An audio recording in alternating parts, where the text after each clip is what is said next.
It's Saturday, May 25th, 2024. This is the Political Woman podcast. And in this episode, I'm going to share the Time magazine article called How Far Trump Would Go. It's by Eric Cortellessa. It was published in Time magazine, and it got some traction. So let's just get right into it. I'm Gloria Moraga, Political Woman, and this is the Political Woman podcast. Let's get right to the point. Trump wants to end democracy in America. He has a plan, and he's sharing that plan. He has thousands of enablers and millions of supporters. Not the majority of us. It wouldn't be democratic in any way whatsoever. Democratic, a lot of people don't seem to understand that. They still argue about it online. We all vote, and then the majority wins. And the whiners don't whine in my America. They accept it, nod and thank you, and leave. Just two short quotes from the article. Quote, Trump's radical designs for presidential power would be felt throughout the country. End quote. An imperial presidency would reshape America and its role in the world. Why are we here? How did we get here? This is not from the article. This is quoting George Orwell. Orwell wrote about democracy, fascism, government. Orwell wrote in 1945, quote, the ability of governments to carry out their designs depends on the general temper of the country. And right now, the temper of our country is just perfect for this storm that Trump wants to release in America. I'm going to say the author doesn't seem to be worried about his interviews with Trump and everything that he writes. He says, we have checks and balances. We don't have to worry about this stuff. I, on the other hand, do worry about this stuff because I've read history and I've seen it happen. Here are some bullet points from the article, and this is not from the article. These are my bullet points of what the article covers. 1, Trump will deport millions of immigrants. He will fire federal prosecutors. He will destroy the rule of law. He will imprison his enemies. Women will be tracked.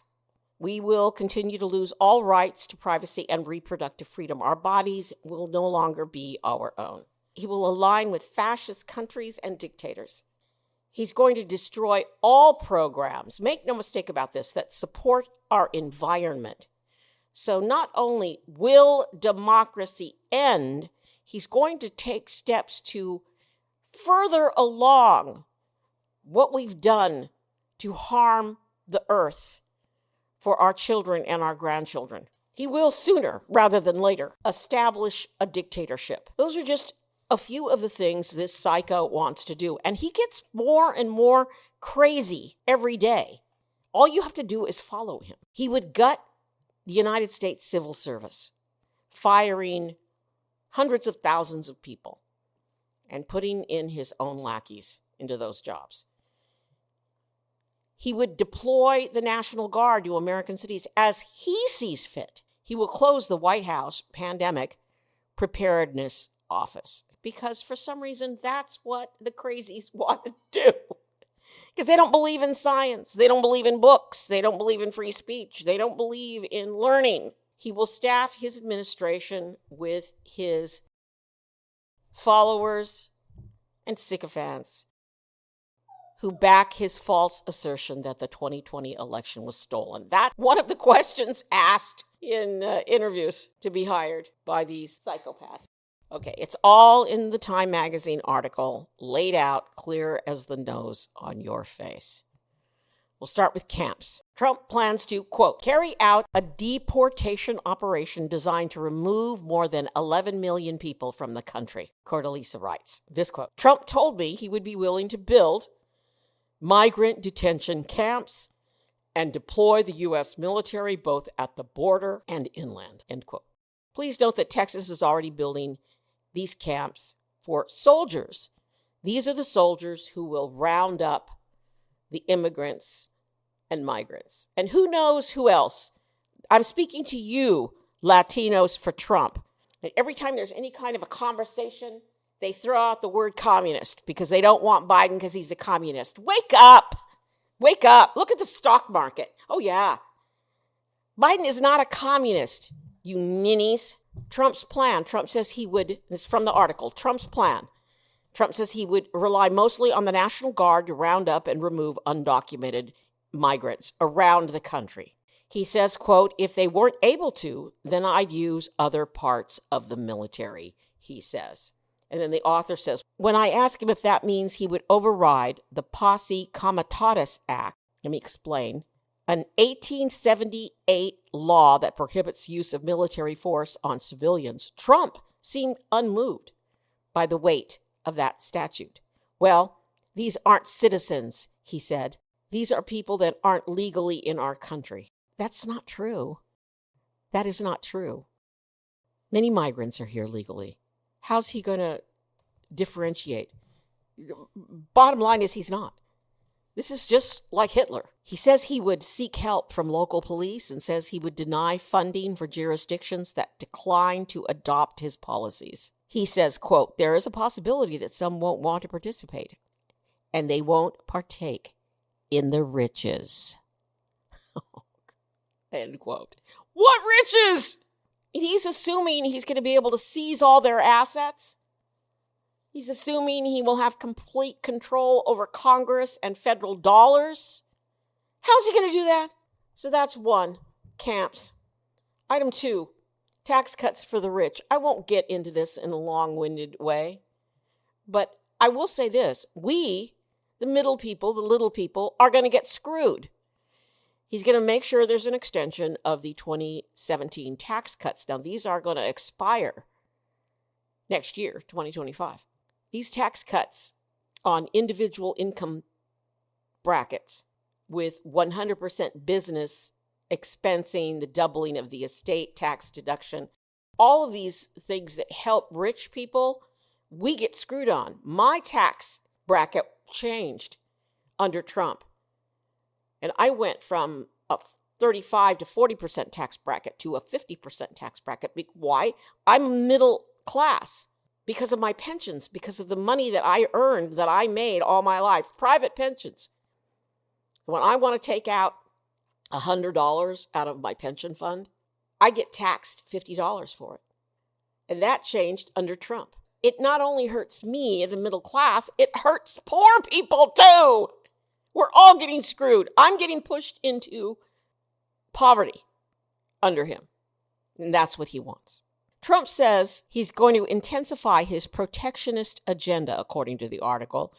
And this is a quote from the author, telling me he's considering a tariff of more than 10% on all imports, perhaps even 100% tariff on some Chinese goods. Trump says the tariffs will liberate the U.S. economy from being at the mercy of foreign manufacturing and spur an industrial renaissance in the United States. We're already experiencing an industrial renaissance under Biden, a high-tech industrial renaissance. But he wants a renaissance of making cheap goods, like what China makes. And those are the goods we currently purchase fairly cheap at Dollar Tree and other places. He's going to tariff those, and they're going to be gone. We're not going to be able to afford them. We, the little guys, are not going to be able to afford those things. I don't want to get into the weeds on the money thing because, people don't care. They just spew out, well, the answer is inflation is horrible. Inflation's horrible, but it's not the only thing that matters. The author writes, when I point out that independent analysts estimate Trump's first-term tariffs on thousands of products, including steel and aluminum, solar panels and washing machines, may have cost the United States $316 billion and more than 300,000 jobs by one account. He dismisses these experts out of hand. His advisors argue that the average yearly inflation rate in his first term was under 2%. That is evidence that the tariffs won't raise prices, but those numbers are skewed because of the pandemic. The pandemic he helped exacerbate. Since leaving office, Trump has tried to engineer a caucus of the compliant. He wants to clear primary fields in Senate and House races. His hope is that GOP majorities with MAGA diehards would rubber stamp his legislative agenda and nominees. That's what the article says. I say he's just going to do it without any rubber stamping from Congress. He's going to go around them. 3, he wants to end all forms of birth control and monitor pregnant women. He said this. Now, he's tried to backtrack, but he said it. I say he would just monitor women of childbearing age, but who knows what plans they have in mind, these psychos. He says he would let red states monitor women's pregnancies and prosecute those who violate abortion bans. He would, at his personal direction, withhold funds appropriated by Congress, according to his top advisors. One MAGA senator has already introduced legislation that would create a pregnancy database to track women. I have that video ready to go, and I will post it. Item 4, and I glossed over women's rights because there's so much he wants to do. Item 4, destroy the rule of law, beginning with the Justice Department. Trump supporters call this unitary executive theory, where you give the executive branch all the power. Trump plans to fire any U.S. attorney who doesn't carry out his orders to prosecute someone. This is a Trump talking point. But as usual, he's the one who wants to break the law. He accuses Biden of doing this. Right now, the president can't do this. We have a rule of law. What Trump wants to do breaks a tradition of independent law enforcement that dates back to America's founding. Here's a quote from the Time article. Nowhere would the power be momentous than at the Department of Justice. Since the nation's earliest days, presidents have generally kept a respectful distance from Senate-confirmed law enforcement officials to avoid exploiting for personal ends their enormous ability to curtail American freedoms. But Trump, burned in his first term by multiple investigations directed by his own appointees, is ever more vocal about imposing his will directly on the department and its far-flung investigations and prosecutors. And the author writes, in our Mar-a-Lago interview, Trump says he might fire U.S. attorneys who refuse his orders to prosecute someone. It would, quote, depend on the situation, end quote, from Trump. That's a direct quote from Trump. Revenge and payback. He told supporters he would seek retribution against his enemies in his second term. And that would include Fani Willis, the Atlanta area district attorney who charged him with election interference, Alvin Bragg, the Manhattan DA in the Stormy Daniels case, who Trump has previously said should be prosecuted. Trump demurs, according to the article, but offers no promises. No, I don't want to do that, he says before adding, we're going to look at a lot of things. What they've done is a terrible thing. That's how he's justifying it. He commits crimes, they catch him for it, and now he wants to get rid of them. Trump also vowed to appoint a, quote, real special prosecutor to go after Biden. Quote from Trump, I wouldn't want to hurt Biden, he tells me. I have too much respect for the office. But seconds later, he suggests Biden's fate may be tied to an upcoming Supreme Court ruling on whether presidents can face criminal prosecution for acts committed in Congress. His crooked, freaking Supreme Court could have decided on this a long time ago, but they're stalling around, and the longer they stall, the worse it's going to be. Trump quotes, if they said that a president doesn't get immunity, says Trump, then Biden, I'm sure, will be prosecuted for all his crimes. And then in parentheses, the author writes, Biden has not been charged with any crimes, and a House Republican effort to impeach him has failed to unearth evidence of any crimes or misdemeanors, high or low. Such moves would be potentially catastrophic for the credibility of law enforcement, scholars and former Justice Department leaders from both parties say. Yep, both parties say that, but they don't do any frickin' thing about him. If he ordered an improper prosecution, I would expect any respectable U.S. attorney to say no. says Michael McConnell, a former U.S. appellate judge appointed by President George W. Bush. And then there's more. There's more quotes from people who say, we will stop him, blah, blah, blah. These are judges and law professors. They don't know. He wants to go after Biden. And there's no evidence Biden has committed any crimes. It's bullshit. He's bullshit. Item 5. One of the worst cuts of all. He is weighing pardons for every one of his supporters accused of attacking the United States Capitol on January 6, 2021. More than 800 of whom have pleaded guilty or been convicted by a jury. The number is much higher than that, but those are the ones who have pleaded guilty or been convicted. Some are still pending. This whole January 6th is a disgrace. That anyone would be embraced and allowed to run for president after what happened on January 6th is just appalling and unbelievable to me. And this is from the article. The events of January 6th, during which a pro-Trump mob attacked the center of American democracy in an effort to subvert the peaceful transfer of power, was a profound stain on his legacy. That's a quote from the article. And it goes on. Trump has sought to recast an insurrectionist riot as an act of patriotism. I call them the J6 patriots, he says. When I ask whether he would consider pardoning every one of them, he says, yes, absolutely. As Trump faces dozens of felony charges, including for election interference, conspiracy to defraud the United States, willful retention of national security secrets, falsifying business records to conceal hush money payments, violating election law, he has tried to turn legal peril into a badge of honor. And the article goes on. In a second term, Trump's influence on American democracy would extend far beyond pardoning powers. Allies are laying the groundwork to restructure the presidency in line with a doctrine called the unitary executive theory, which I mentioned earlier, which holds that many of the constraints imposed on the White House by legislatures and the courts would be swept away in favor of a more powerful commander-in-chief. And all his enablers, all the Republicans, Nikki Haley just came out and said she'd vote for Trump. She's a liar. She's a liar. For one brief moment, it was like, oh, well, she's not so bad. She's bad. She's bad. She just goes where the wind blows.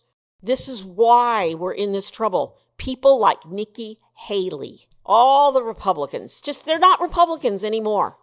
They're Trumpies. Think of a nasty word to call them, Michael Cohen. We're waiting for him to get back. Here's a quote from Trump in the article. Quote, when I first got to Washington, I knew very few people, he says. I had to rely on people. Now he is in charge. The arranged marriage with the timorous Republican Party stalwarts is over.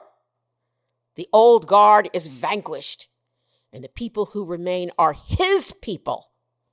In 2016, the GOP establishment, having failed to derail Trump's campaign, surrounded him with staff who sought to temper him.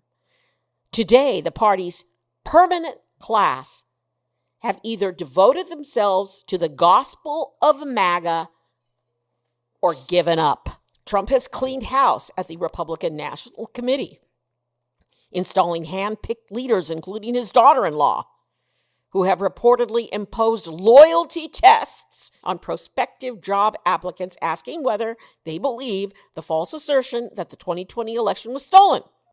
Now, the RNC has denied there is a litmus test. Bullshit! Who cares what the NRC denies? They're liars. They're Trump liars. Trump tells me he would have trouble hiring anyone who admits Biden won. I wouldn't feel good about it, says the fat, nasty man.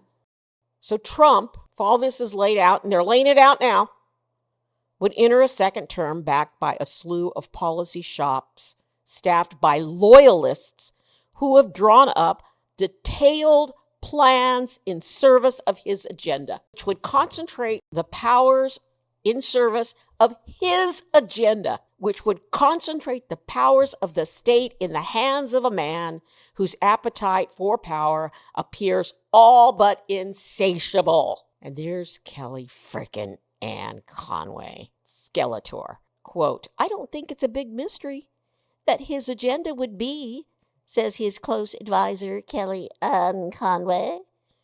But I think people will be surprised at the alacrity with which he will take action. All right, I looked it up. Alacrity. Alacrity. Alacricy. It's pronounced alacrity. It means promptness. So he's going to take over quickly, says Kelly frickin' Ann Conway, the bleach blonde Skeletor. Evil. She's evil. They're evil. And so I've written and read and posted podcasts about Project 2025. Policy groups are creating government in waiting full of true believers. The Heritage Foundation's Project 2025 has drawn up plans for legislation and executive orders as it trains prospective personnel for a second Trump term. The Center for Renewing America, led by Russell Voigt, Trump's former director of the Office of Management and Budget, is dedicated to disempowering the so-called administrative state, the collection of bureaucrats with the power to control everything from drug safety determinations to the contents of school lunches. They don't care about poor kids, by the way. They just want women to have babies so they won't be able to do anything else. The America First Policy Institute is a research haven for pro-Trump right-wing populists. America First Legal, led by Trump administration advisor Stephen Miller, is mounting court battles against the Biden administration. The goal of these groups is to put out Trump's vision into action on day one. Quote, the president never had a policy process that was designed to give him what he actually wanted and campaigned on, says Voigt. What? We are sorting through the legal authorities, the mechanics, and providing the momentum for a future administration. They're already planning this. It's in the works right this freaking now. That includes a litany of boundary-pushing right-wing policies, including slashing the Justice Department funding and cutting climate and environmental regulations. Are all of you listening? Are all of you Earth lovers listening? And I include myself as one of you. Listen to this. Forget everything else and listen to this. Policy groups are creating a government in waiting full of true Trump believers. This would make Trump the most powerful commander-in-chief in history, and he would no longer be a commander-in-chief. He would be a dictator. Next, violence if he loses. We've already seen it. We already know he's planning it. He's already trying to get it going right now. He's tried to get it going at his trial in New York. Quote, these obsessions would once again push the nation to the brink of crisis. All this is a quote. Trump does not dismiss the possibility of political violence around the election. Quote from Trump, if we don't win, it depends, he tells Time. It always depends on the fairness of the election. When I ask, this is the author speaking, what he means when he basically claimed on Truth Social that a stolen election, quote, allows for the termination of all rules, regulations, and articles, even those found in the Constitution, Trump responded by denying he said it. But it's right there. He then complained about the Biden-inspired court case he faces in New York and suggests that fascists in American government were its greatest threat. This is a quote from Trump. I think the enemy from within in many cases is much more dangerous for our country than the outside enemies of China, Russia, and various others, he tells me. Yeah, you, Orange Man. And I only say that, Orange Man, because it helps me cope with this. And this is toward the end of the article, if not the end of the article. And I cut out so much. I'm going to try to do a second podcast on some of the stuff that I cut out. Quote, whether or not he was kidding about bringing a tyrannical end to our 248-year experiment in democracy, I ask him, don't you see why many Americans see such talk of dictatorship as contrary to our most cherished principles? Trump says no. Quite the opposite, he insists. I think a lot of people like it. And then in my margins, I wrote, quote, this quote from Thomas Jefferson. Evil triumphs when good men do nothing. Thomas Jefferson. I'm Gloria Moraga, political woman. Please subscribe. Please follow me on TikTok and YouTube. I've been trying to post every day. I've had a busy time in April and May, a lot of birthdays, a lot going on. Got some sort of flu cold thing. Yeah, and I take medication when I'm sick. Oh my God. Wake up. Beware. Read the article. It's unbelievably scary in real life, in real time. The man is not good. Not good. I'm Gloria Moraga, political woman. Please subscribe. Be safe.